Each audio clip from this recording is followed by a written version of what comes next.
All right, y'all. Peace, everybody. It's your brother, Mr. Holipsism. We're going live. We're actually live now. Just bear with me. Cool. All right.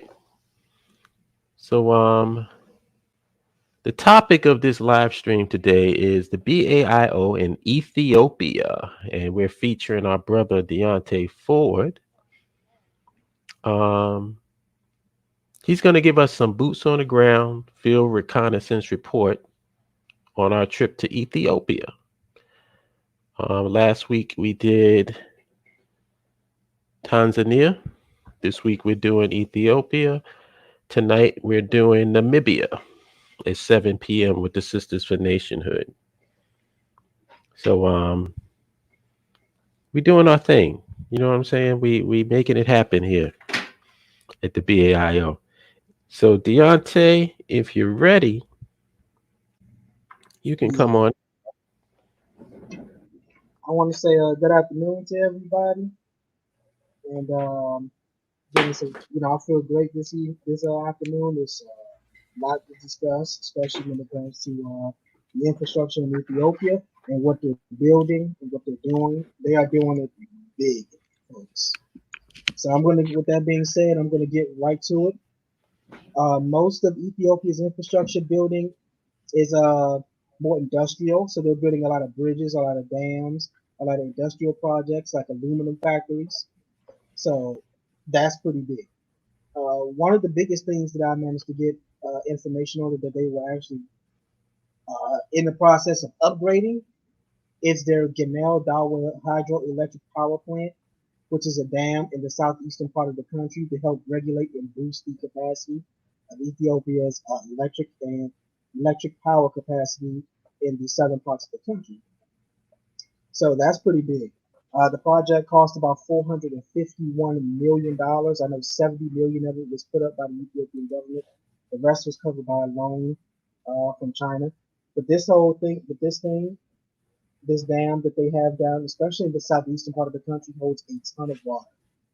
It is being used to again really boost the electric capacity output, so to provide electricity for more of the residents in the southeastern part of the country and in the Somali regions and in the southern parts of Ethiopia. So it's actually a pretty useful thing to have, especially when you talk about a developing country. The first thing you want to do is make sure that people can have control over the electricity in their home. Like when they come home, they're supposed to be able to flip the switch and the lights come on.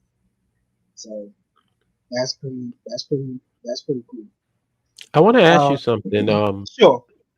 Just as a general question, like Sure. just your overall viewpoint of Ethiopia. Like if someone had to ask you, "Hey, what do you think about Ethiopia as an African nation?" What would be your thoughts on that? Just Uh, nothing oh too yeah, yeah, detailed, but just an yeah. overview. Well, the overview of the country is it's a very beautiful country. There's a lot of opportunity. I would say that you need to make connections with people there, like and make sure that they speak English and you try to learn maybe a little bit of the language as well.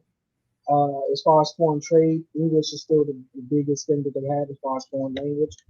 But there's also French there too, and we'll get into that later. And it's important to know. But otherwise, it's a beautiful country, lots of opportunity, especially in the southern parts of the country. Very peaceful, very quiet, very beautiful. And agriculture is just experience of being there. It's just beautiful. It's hard to describe. It's one of those places on earth you just have to go to time and again. I want to say peace to everybody in the chat room. I want to know, can you guys hear him clearly? Because he sounds kind of muffled on my end. So if you can hear him clearly in the chat room, just press number one.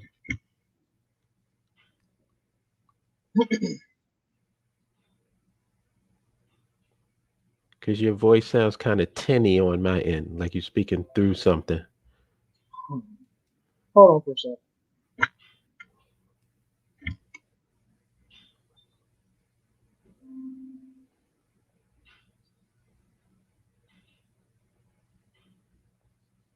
Okay.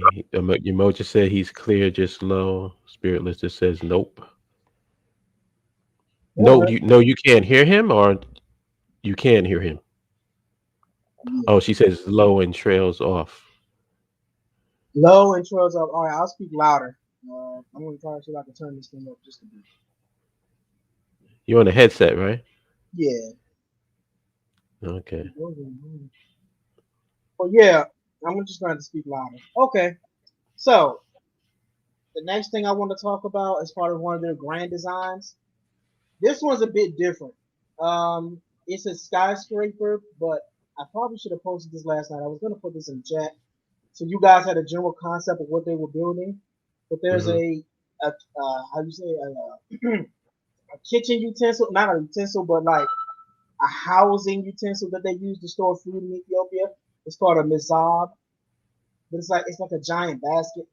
It's kind of awkwardly shaped, but in Ethiopia they're building a tower that's gonna look like that, and it's gonna be really huge. Cost about $700 million for them to do this.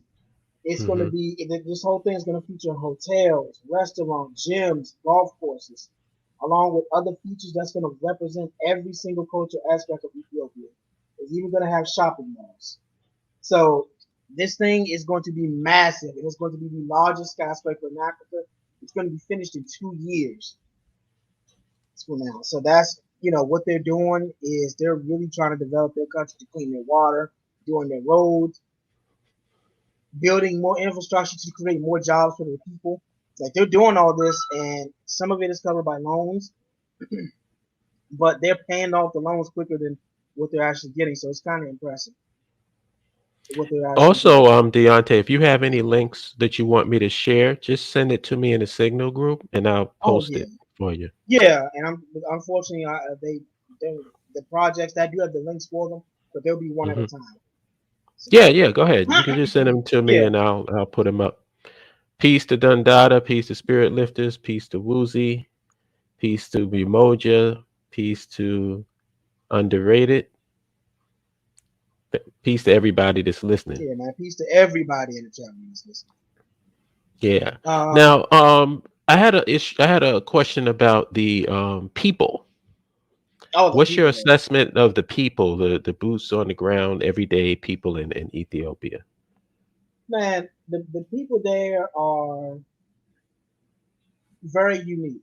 They're very religious. Very religious. As far as the people inside of Addis Ababa, they seem to get along very well. I don't see any like fighting between two like ethnic groups or anything like that. But then again, Addis Ababa is kind of like DC, so it's a mixture of people there. So they've all grown up around each other.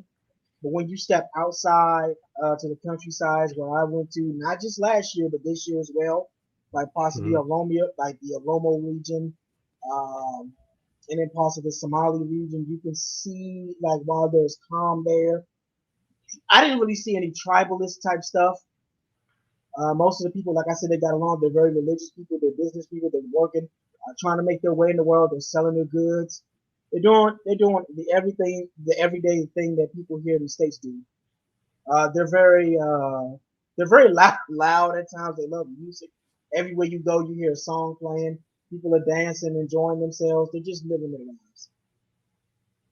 Before you get to Spirit Lifters question, I just wanted to ask you, what religion dominates there? Is it like just a Christian, variety? Oh, okay, so Orthodox it's Christian, Christian. and yeah, and there is a good Muslim population, but mostly Christian. Most of the Muslims are Somali. Hmm. So the main religion that dominates the country is Christianity, Orthodox Christianity. Okay. See her question? Oh yes. Would I move to Ethiopia? I would. The beauty of the country would get me. The resources, not the resources, but well, yeah, the resources, the agriculture, the just you being because it's cheaper to live there, and Mhm. aside from everything that's going on, it's actually quite peaceful. It's just issue in the northern part of the country, but again, that's just that one part. But everywhere else is mostly safe. Ethiopia has a lot of opportunity. You can make money quickly if you know what you're going to do. Otherwise, yeah, it's a Yeah. good Anybody else project. has any questions? We'll get them one by one. But you can go into what you were getting ready to go into before. Oh, okay. And now I want to talk about this project that's going to be made in Ethiopia for cleaning the water. Beautify. It's called Beautifying Shuju, and it's a project in Ethiopia that aims to clean the rivers and create public work in it, like public work in the city in the capital of Addis Ababa. Its cost is going to be about $900 million. But by Hmm. creating public spaces and parks for bicycles and paths for people to walk on, the rivers it's going to be near the riverside areas of the country, especially in the parts of the capital. It's going to Hmm. mitigate flooding and take care of pollution so they can clean their water. This project is going to last about 3 years, so they got a long way. But this, but I didn't now that is a good unique project to have, but it's going to require a lot of hands on deck. We talked about that in the BAIO. Like it's going to be really hands on deck for them. Like they're trying to get the entire country involved. We've seen what Paul Kagame's doing with his national cleanup days. Like his country is one of the cleanest on the planet.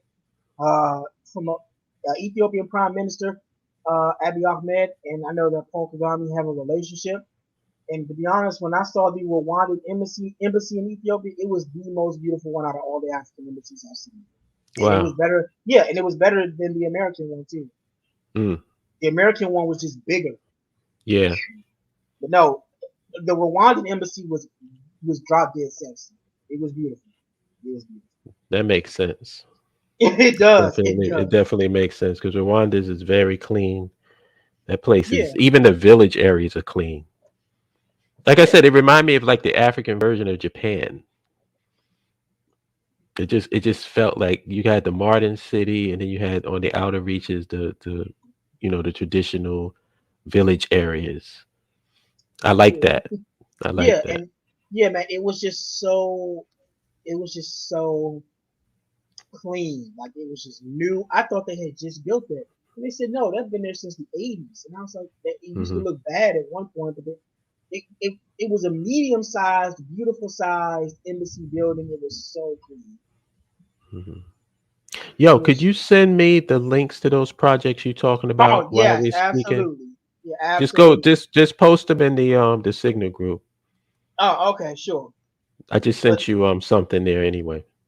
oh, man, and Emoji just said the key word for our next topic. He said smart. Yo, I can't wait to talk about this project. This one was pretty special, and I actually saw them building this one. It has a French name called La Guerre, but that's only because the French guy who helped to fund this project, is a wealthy person, obviously. So he gave it a French name, but this project is costing Ethiopia 1.5 billion, and it is going to be a smart city in it's kind of like a railway. I think it's going to Hmm. be in like the western part of the country, Hmm. and it's going to be a new train station that's going to link Addis Ababa to Djibouti. Yeah, you got to send So me that link. I want everybody absolutely, to click on and it and see it. yeah, but it's not. Yeah, I'm sending that now, and it's Hmm. not going to be just a regular train station. It's going to be like an actual smart city where everything, like when you go into it to go shopping, it's going to have malls and things of that nature. But it's going to be like a city where you everywhere you walk around, when you want to buy something and pay for something, you'll be able to pay for it off your phone. Like you'll scan your phone automatically, and it'll go right to your card, and you'll be able to take you'll be able to just pay for everything instantly. Something you really can't do even in much of Addis Ababa. So is it like it's not a smart city, right? No, it's going to be a town, but it's going to have a railway with it, like a train Oh, station okay. with it. But it's So not it's going to gonna be be a too town. big. Yeah, Hmm. but it's going to be highly fucking advanced. Like, pardon my language, but yeah, it's No, just go going to ahead, man. be. You know how we Yeah, roll. it's going to be really, really, really advanced.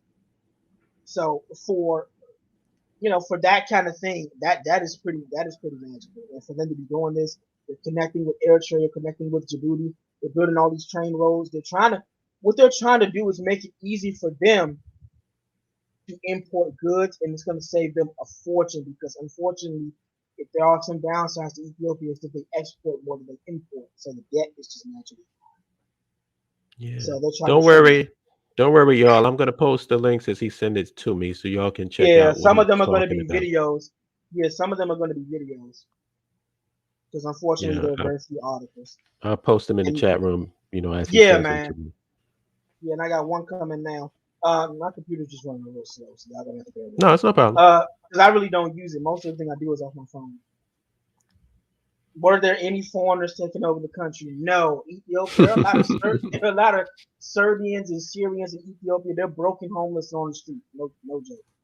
Wow.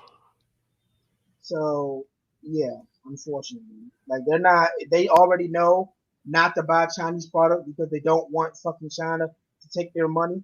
They don't spend money at like a lot of these Arab restaurants that are over there. A lot of these Chinese restaurants that are over there, they don't eat at them. They spend their money on their own people. A lot of these dudes come over there and they go broke in about a year. So that Wow. yeah. So now I'm gonna get on the one that we all were waiting for, the Grand Ethiopian Renaissance Dam. That's a $4 billion project. It's gonna take them 15 years to fix it, to fully get it operational. But that's in the northwestern part of the country. It will be finished when it's finished. It will be the largest hydro electric power plant in Africa and the seventh largest in the world. And that's going to Mm. supply, yeah, and that's going to supply most of the country with brand new electrical and hydropower going forward. So Ethiopia is doing a lot of construction. But one thing that I will point out is that something that they do need to work on, not to be negative, but constructive criticism, will be their roads. Riding around on that I was country, man, about to ask you about that. yeah, their roads, man, it's like riding on fucking gravel. Like What do you it's think the just reason is for that? Do you think is it a flaw within the government? Like, what would you say the general ideology of the government is? Do they the seem to be idea. progressive, like a They, Kagame, or they are, how do you say, capitalistic progressive. Like Mhm. right now, Ethiopians are more finesse. So for them, it's more of let's just build skyscrapers. But it's like, okay, but what about the roads? Right, right. Yeah, like when I'm riding, I'm not trying to be rude, but fucking riding around on this shit, man, it hurts. Like in Mm. walking, I'm not really afraid to cross the street, but I would not want to have to learn how to drive in that country. Like I've seen some accidents that will blow your mind. It's like what the fuck. And they So the have roads and driving. highway infrastructure is a problem. Yeah, but here's the Yeah. funniest question. Spirit lifters, let me get to your question in a minute. I'm gonna make this last point. But here's the funniest thing: when you're leaving Addis Ababa, going into the Romeo region, the roads are fucking clear, Mm. and I'm just like, well, what the hell? Are you trying to tell me something? Yeah, like what the hell? Okay. Any evidence of colorism and religious domination as it relates to the leaders? How love how advanced. However, I've had experience with the latter. Yeah, so have I. Uh, Colorism, like who's darker? Not really. No, I haven't heard of anything like that. As far as religious domination, that's a historical thing in Ethiopia.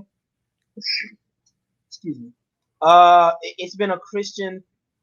It's been a Christian nation for as long as most people can remember. There's no religious violence per se. Most Muslims and Christians there get along, thankfully. Um, I don't really see too much of that. If it is, it's minuscule. The traffic laws and regulations should be revamped. Yeah, they do. But again, if you ever watch how they drive, it's just like, bro, y'all need to take a psych test. Some of you drive like how they play bumper cars. Like they'll try to slam in front of each other just to cut in front of each other. At the same time, there are some instances of them working on the roads. You see the trucks with the cement pouring down. It's like, okay, you see them working. You see the construction workers working. You know that they're doing the best job they can. Like I understand you need to get to where you need to get to, but that's not a way to drive like that, especially when you have these little kids on these school buses. Yes, the daughter, they should design a DOT to address the road infrastructure. They really should, because some of these roads, when I was there with my friend Ahmad, who had been going to Ethiopia for over 20 years, some of these roads look the same as from when he started going there, which is over 20 years ago. They just haven't, and of course, they've had coups and government changes, so of course, that'll impact any country today. So that, yeah, that's a problem. Let me ask you a question about the water and the electricity. Oh, yeah. What's the deal with that? So, good news and bad news. Good news is in Addis Ababa, I'm not sure about the rest of the country. I couldn't pull the statistics up completely. In Addis Ababa, 75% of the homes have a toilet. They have running water. Same with the electricity, but it does have a tendency to go out from time to time. Sometimes, especially even in the hotel I was staying at, which was new, it would the power would go out for about an hour.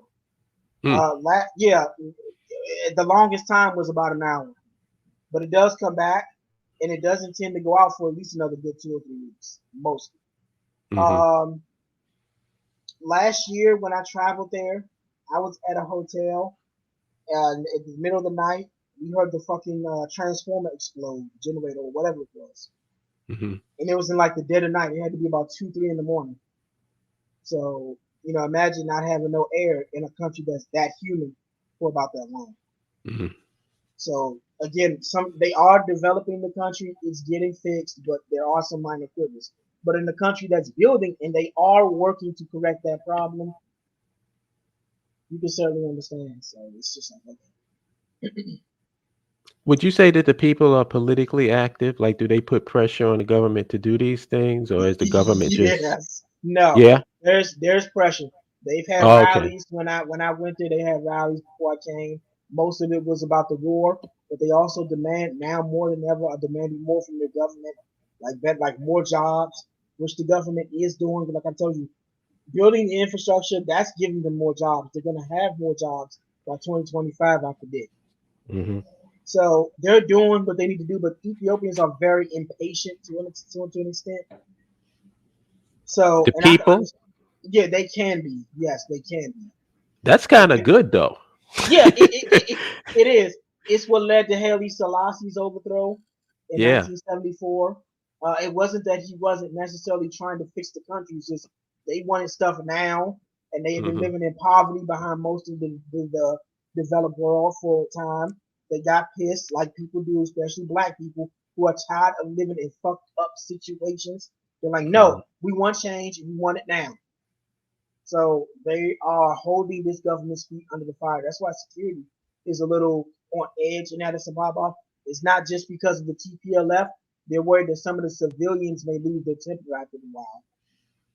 I mean, I think that that's a good thing because you need that population to have that attitude that listen, shit got to get done. You know, like Yeah, I'm totally with that because if there's you don't put a fire under your leadership's ass, they have no vested interest to do anything. yeah, and they're having these little rallies, but most of it is about the war. Hmm. But it's like no other policies that they talk about. No, it's there. It's there, Hmm. and I've seen it firsthand. It's there. So, you know, it's one thing after another. And so these people, they're fixing up their country. They're doing the best they can. And it's actually turning out for the good, especially in the southern parts of the country. It's really booming. They have several smart cities that I've wanted to go to but couldn't make it out to because sometimes it was weather related or otherwise. Oh, they But it was actually have like the in the smart cities city, there. yes, they have one in particular I wanted to touch on before I end this whole segment. It's called the Dawa and Hmm. Hawassa. These two cities are basically run by computers almost. Everywhere you go, you pay for stuff with your phone. It's kind of, and there's also a town in the Somali region known as Hagrisha, where they're like really peaceful, and they also do that there. Like you can basically pay for everything by scanning your phone. Like if you have the little app on your phone, I guess it's a Hmm. banking card app. It'll scan whatever it is that you're doing, and it'll just allow you to pay for this. Hmm. So Ethiopia is jumping right into the digital age. They're not really waiting around for anybody else. They're like, okay, we need, like I just said, we need stuff to be done. Some people are slagging. Like, no, like if you guys, they're holding their government to accountability. If the Yeah. government isn't doing what they want, they'll flip it again. Like I've been in those conversations. If you look at the history of Ethiopia, the people there mean what they say. Okay. Oh, by the way, send it. Don't send it to me on Facebook Messenger. Send it to me on Signal. Yeah, I know. I'm on my computer. I don't have a signal Yeah. on, so I said, okay, well, he'll just send it Oh, to me. you don't? Okay. No. All Yeah, right. and I Then don't do mind. what you're doing. Do what you're doing. It's Yeah, cool. yeah. So I mean, the stuff that they're doing, I try to get more information, but I'm a foreigner, so they're not going to tell me much. Hmm. So, but this is it's just beautiful. Like what they're doing is they're trying to build their country to last a long time. Providing clean water and electricity is crucial, especially in Ethiopia. They've had a history of famines and horrible droughts. They have Hmm. to have this stuff. So, Okay. What was the next thing you were going to get into? oh man, I was going to talk about the conflict there, but I didn't know this would be a good time to do that. I was going The to make it conflict? short. Yeah, Yeah, you it's can in the go into northern it. part of the country. So, okay, I'm going to make this. I don't know because I know everybody wanted to hear about it. But those of us in the signal chat, y'all know I talked about it. It's literally to the point of annoyance. So about what was it? 1991. A group of how do you say these people are known as Tigrayans. I think they're an ethnic group in Ethiopia. They have a militant right wing fanatic group of people in their countries known as the TPLF, the Tigrayans People's Liberation Front. They took over the country in 1991 when they ousted the communist Derg regime who overthrew Haile Selassie. They ruled the country for about 30 years, and during that time, they were extremely regressive, extremely, you know, just tyrannical. They killed and bullied other ethnic groups. They took land. They did. They made alliances with the U.S. and the West and other foreign countries. They helped attack Eritrea on behalf of the United States. They invaded. They invaded Somalia on behalf of the U.S. and caused the country to collapse even further. These people were basically like a mafia. They did whatever they wanted with basically no fear of repercussion from the people. That reign came to a peaceful, shockingly a peaceful end in 2018.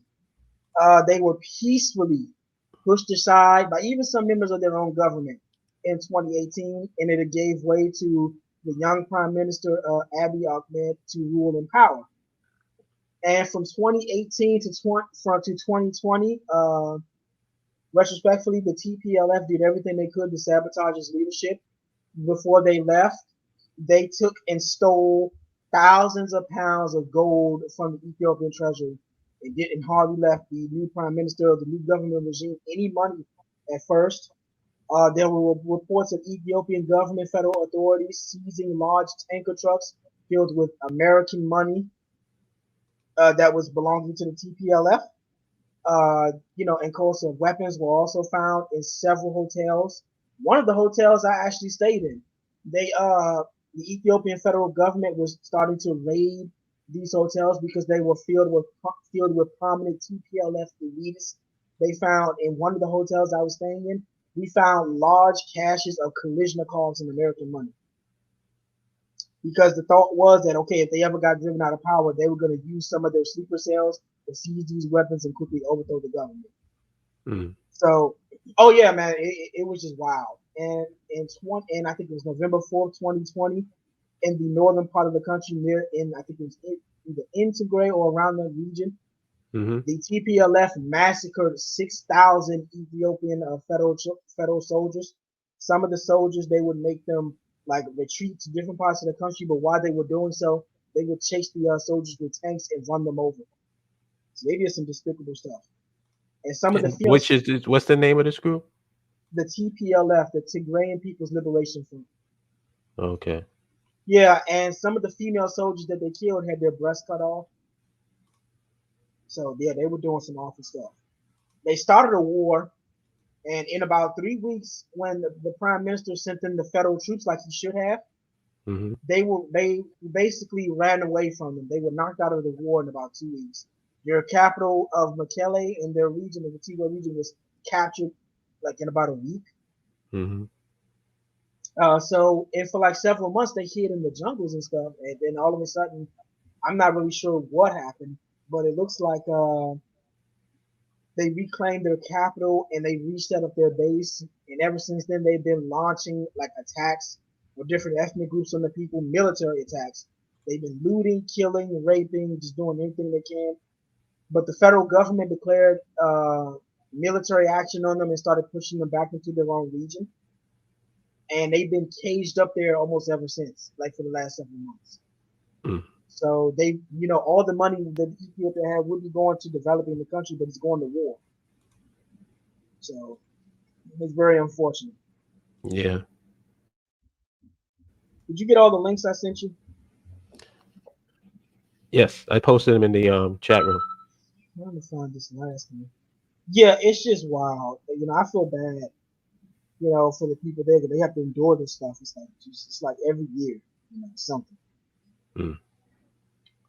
Well, at least it seems like they have a somewhat progressive government.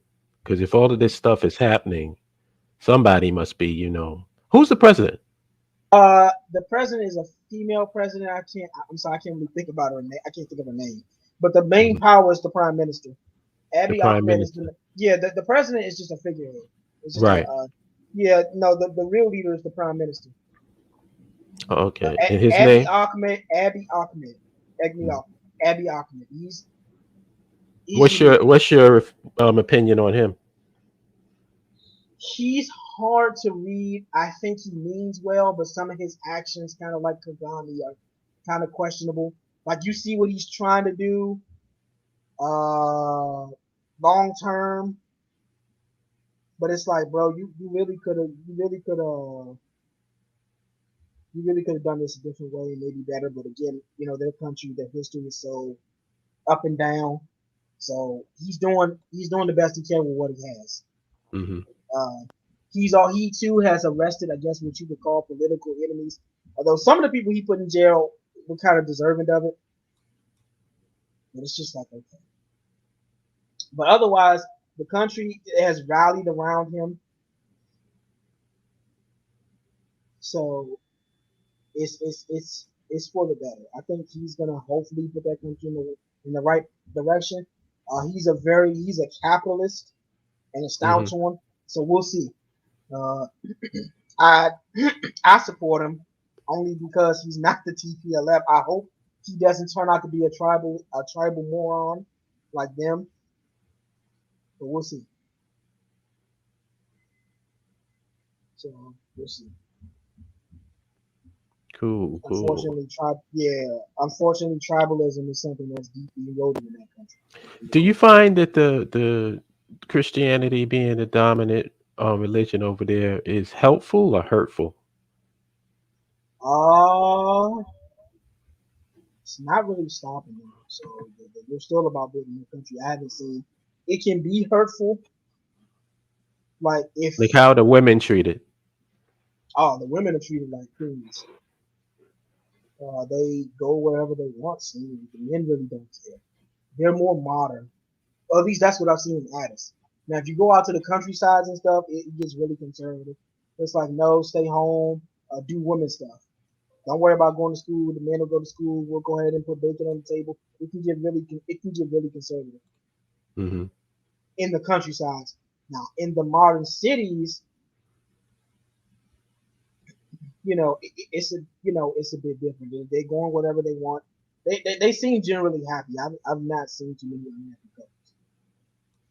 As long as you're good to them, they'll be good to you. There's not a lot of swirling and stuff going on. Or if anybody was asking, I know that question was going to come up. Mm. Most Ethiopians, especially Somalis, they prefer to stay with their own race, and that's like a religious thing that they do have. Like Most of the women I do see dating foreigners are just trying to get out that country for whatever reason. Mm. Now, if you're black, you have a huge advantage. I'll be the first to tell you that. So, Why are they trying to get out of the country? well, it's not that they hate the country or that they're running from something or anything like that of the sort. It's the fact that they've gone to school for years. They spent all this money on their degrees in education, and some of the jobs, I think we talked about this before, amongst ourselves. Like in certain African countries, they have all these degrees, but the jobs that regularly will come with that degree are not available to them in their own country. So it goes them going to Europe, going to Canada, coming to the U.S. That's what they're doing. Hmm. So it's mostly so they can just get some work. That's what it is. The most Ethiopians love their country. They're trying to come back to their country to put their country ahead. Like that sentiment is rife throughout their culture. Most of them do not want to leave. They especially don't want to come to the U.S. And with the situation going on, what it is, most of them openly tell me things like they hate the United States. They don't want nothing to do with the United States.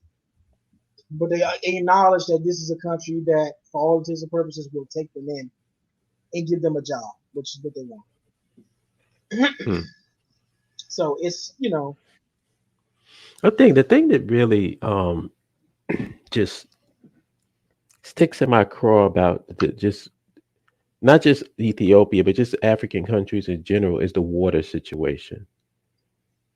The water and yes. the electricity situation. It just seems unacceptable to me. Yes, and that's what actually, as you're talking about that, that's what Paul Kagame was saying just recently.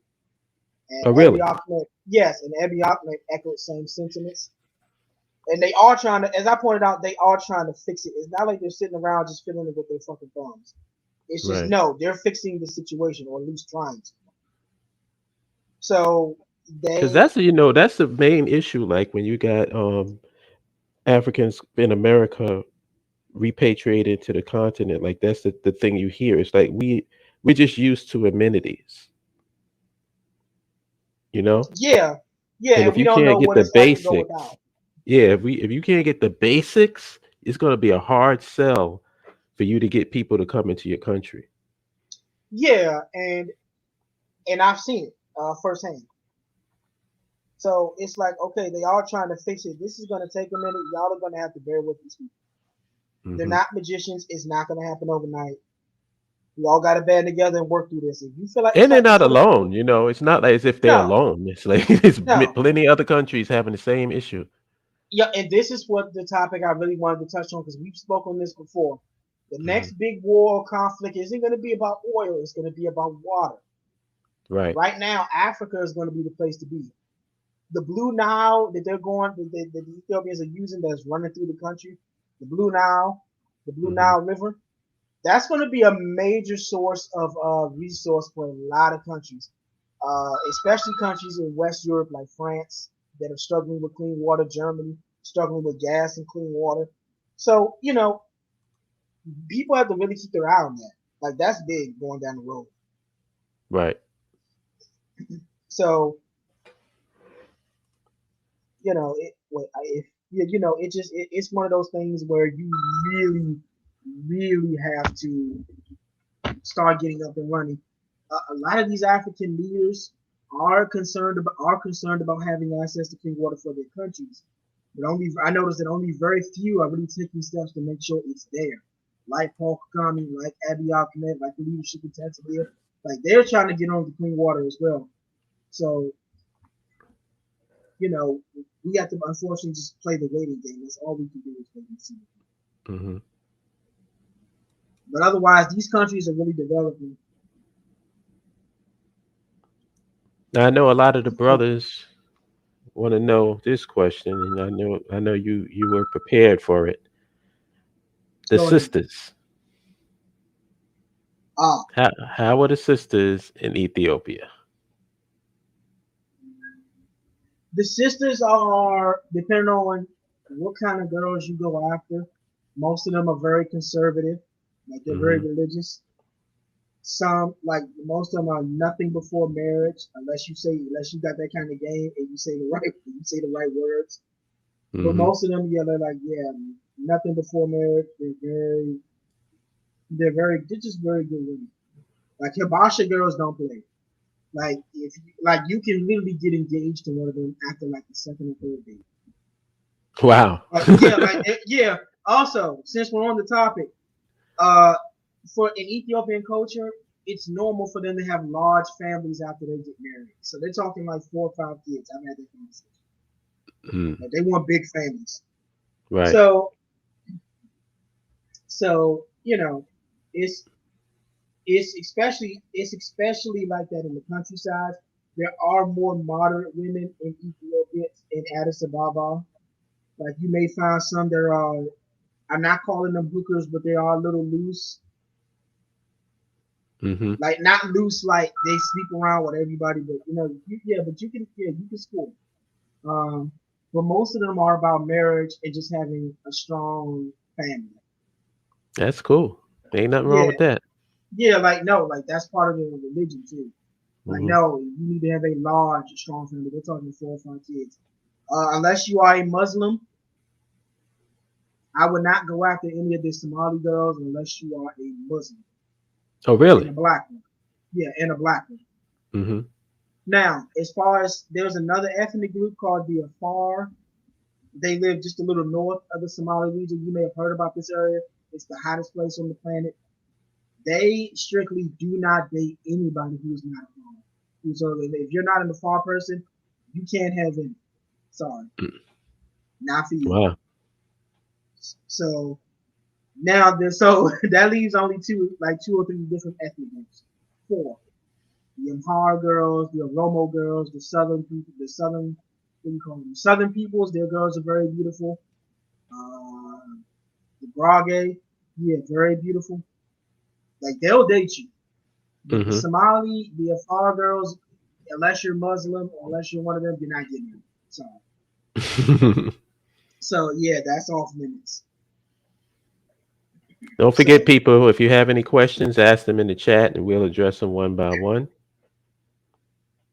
What else have we haven't discussed or covered? We talked about the infrastructure, we talked about the government, we talked about the people, we talked about the ladies. yeah, What about like the you men? just walk up to them. The men, the men kind of remind me of the one of black people back here. They're like some men are, very traditional. They work. The wives are at home with the kids. They stay at home. The men bring home the bacon. They take care of them. But again, in Addis Ababa, it's kind of like New York. There are Hmm. dudes that do that. There are some dudes that want to run through every girl in the city. Mostly the younger ones, the ones that are about my age and maybe younger. Is it a young Um, population or older population? yes, this is a young population. This is the Okay. youngest they've ever had. Average age is like 25 now. Mm, So this is a young population. Young. So that's good. yeah, yeah, man. So these young kids,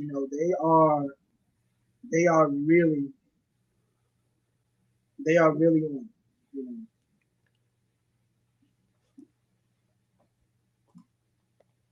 You know, it's just it's a country that has a bright future if managed correctly.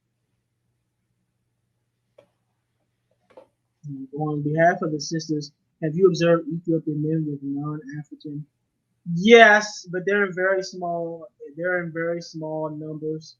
Most people look at them like they're crazy.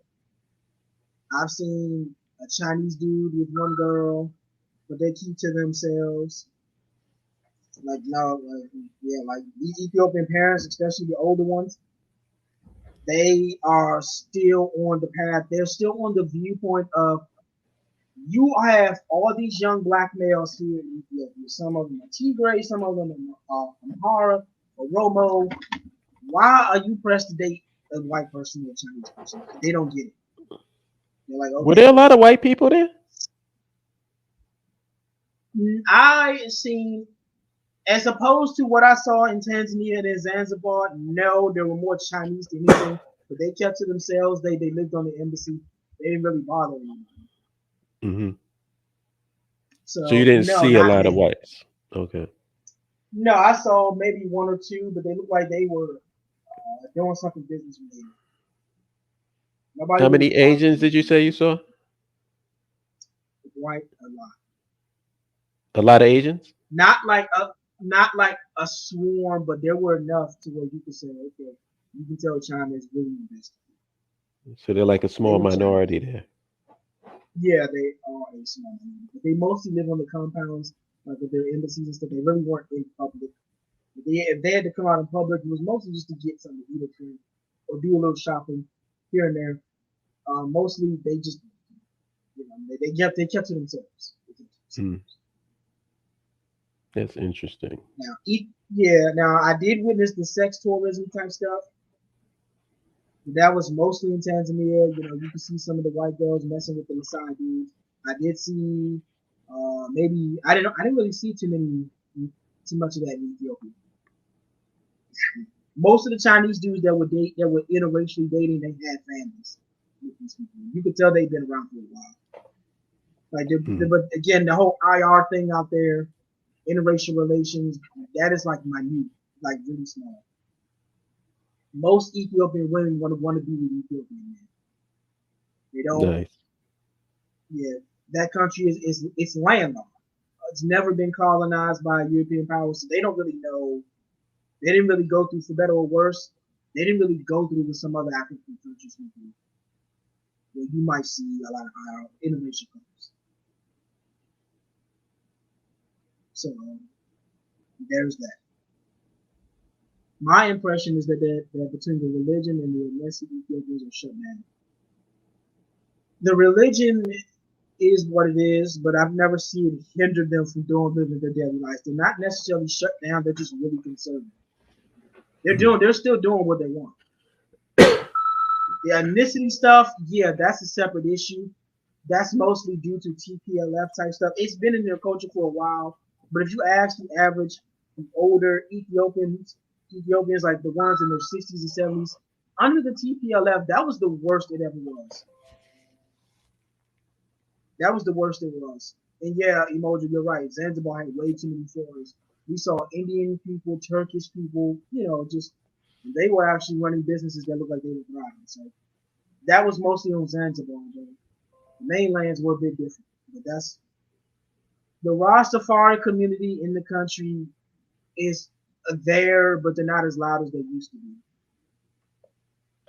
That's the best way I can sum it up. I didn't really investigate them as much. The ones in Jamaica, however, are a bit different. So, that. Okay. Well, I'm going to give you the floor since we covered most of the stuff I'm interested in. But I want to hear some things that you wanted to share with us that you might not hear. Yeah, might not hear. So I would when you go to Ethiopia, especially the cuisine there, it's a bit different. They eat a lot of red meat. Most of what they eat is beef, if not everything. Everything they eat is beef. Mm, Uh, there are several dishes that I was very infatuated with. One of them is called the fear. It's basically steak. It's wrapped up in the injera bread, which is like sourdough. There's a hard boiled egg in there and like some seasonings. It's actually pretty good that I can remember. There's a bunch of other stuff that they have, but it's they do have hamburgers. They do make burgers. The burgers are pretty good. It's different, but it's good. hmm And there's one dish in particular. It's kind of like meat tartare. Everything they eat is spicy too. That's like another thing. But it's like meat tartare. It's actually pretty good. And what it is you will take it's kind of like is it like cheese? It's like this piece of bread. It's kind of like bread and cheese put together. Like they give you. It's not in jar, but it's kind of like I have pictures of it. I'm probably gonna share it later. But when hmm you eat it, you roll the stuff, you roll the meat up in it, or like use the bread top, or like use a piece of bread, kind of like a chip. You just scoop it up and eat it. It's actually pretty good. It's very spicy, but it's good. So it's just when you buy fruits there, make sure you rinse it off, or did they rinse it off? Oh, the veggies and fruits. Now we're talking. Everything they make as far as vegetables and fruits are homegrown,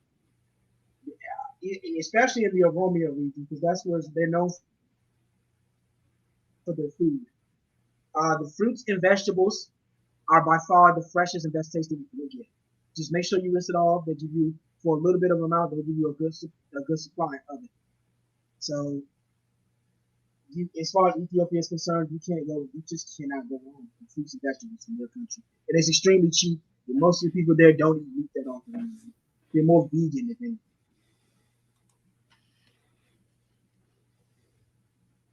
So that's kind of like where Ethiopia's strength is agriculture. It's agriculture. That sounds good. Was there anything there that you didn't think that you would like that you ended up liking, like in terms of fruits or vegetables? Oh wow. No, not really. I'm a fat dude, so I eat anything anyway. So no.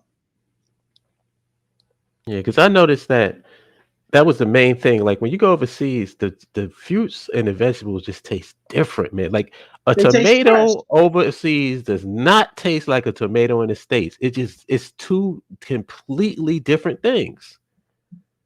Yeah, it tastes fresh. We know that the people here use GMOs and God knows pesticides and God knows whatever else. Over It there, literally no. tastes like a fruit. Like overseas, Yeah, it yeah, tastes like a fruit. It's like I was tearing tomatoes up. yeah. It's so much different over there. Like the watermelon over there tastes sweeter. The Hmm. apples taste clearer. The bananas are different in size. Some of them are very big. Some of them are very small. They taste so much better. Taste so much better. Mm. So the taste, like you said, man, it's out of this world. Is So there like a uh any African American or African diasporan presence over there? trying to think. Um, Like, were you able to connect with some brothers and sisters while you were there? Unfortunately, no. So not a So lot. Then. not a lot, no. Mhm. That's So interesting. yeah, and So I guess that's right for people who want to go there. yes, Um, because you would be how do you say an anomaly to them, I guess, because you'd be the only one or one of the few. Oh wait, no, I'm so sorry, I'm wrong. I gotta give my brother Ezra a shout out. Yes, there is one person. My main homie Ezra been living over there for 6 years. He has a mhm. wife and two girls. But he's a school teacher. Oh, okay. He's been there for Yeah, 6 years. 6 years. And So I he met must up with be him liking twice. it. Oh yeah. But now he's gonna bring his new wife into his home to meet his family in Atlanta, in Atlanta, Georgia. So that'll be interesting. Cool. We gotta get him in the BAIO. We do, and I thought I recruited him, or at least a couple of them. So I'm gonna have to hit him up when I get a chance. Yeah, another boots on the ground. Yeah, but he's legitimately on the ground. Like, he lives there. So Yeah, yeah. That's what we need. yeah, There's a lot of people are looking at Ethiopia as an option. People looking at Tanzania as an option. People looking at Rwanda, and it's good that they can come and plug into a network. yeah. And but the thing that I have with Tanzania is I feel like people are gonna go there, get comfortable, and then get complacent Mm. because there's so much beauty that you're like, man, I'll put off today, but could be done tomorrow. And you'll keep doing it and keep doing it and keep doing it. And then, Yeah, that's why I like so that. What you said, the sense of urgency or the impatience of the public, because it's always good to have an impatient public when you're dealing with governments. It's always yeah, good. yeah. So are there any more questions from anybody? Anybody have any other questions in the chat room? Did we miss anything? Yeah. Did we miss any information that you wanted to share, Deontay? No, no, not really. Cool. So this was nice and crisp. We got it in within an hour, which is nice. I think the next Yeah, I can't wait for the Namibia report. I hope system. yeah, the next one is going to be at 7 p.m. tonight. and that's going to be on Namibia. I'm trying to see if I can get in contact with Clarence and maybe he can join in too. I, I can look that up. I can, Yeah, definitely. Reach out to him and send yeah, him the link. Tell him, like, yeah. because that would be good since he's wait, did he just recently get back or is he still there? Let me double check because I haven't really spoken to him in a bit. Yeah, because I know he was there for a while. I was like, damn, you must be money bags. He was like, nah, it don't take a lot of money to stay here. I'm like, that's even No, it better. doesn't. But I can hook you up, man. If you wanted to do that, man, they got, especially in Namibia. I haven't been, but I've talked to the connects and stuff. There are fully furnished apartments. You can not even pay $500 a month to get Wi-Fi. Mhm. Oh, Visa somebody to asked about visa. Yeah, for which country? for Ethiopia. A visa fee in Ethiopia is $50, and I think it lasts for about 2 to 3 months. You go Mm, to immigration and you bring American cash, you can work some deals. I got a 2-year visa for $45 on it.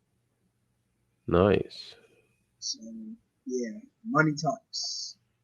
cool. It's All best right, right y'all. now if you go to the embassy to get it before you get there, or go online to their website and do it. If you want it to really go through it, Did you have to get shots or but anything? otherwise, no. No. No. Okay, good. That's the thing we gotta find out about, like, 'cause I know certain countries require certain shots. Yeah, I know Liberia, you got to get certain shots. I think it's like for yellow fever or something. yeah. I just found out at Walgreens I can get it for about $100. Yeah. So I'm going to really, put some pep in my step. All right, y'all. Well, if there's no more questions, we're gonna end the stream. I think we Well, covered a lot, peace. Yes. and I definitely appreciate you, brother. I'm glad you could Thanks, spend some man. time with us and enlighten us and let us know what's going on. Yeah, no problem, man. Anytime. We'll try to visit Namibia myself in the future, and hopefully Liberia and some other places. But right now, Tanzania, Ethiopia. That's what I got. That's the lowdown on the countries I got. I want to thank you all for listening to me run my fat mouth for about an hour. So yeah, I hope to see y'all good people again. Have a good day. All right, man. And like I said, we're gonna be the Sisters for Nationhood is gonna be on tonight at 7 p.m. and they're gonna be discussing Namibia. Yeah, So no problem, man. I'll holler at y'all good people later. Peace, y'all. Peace.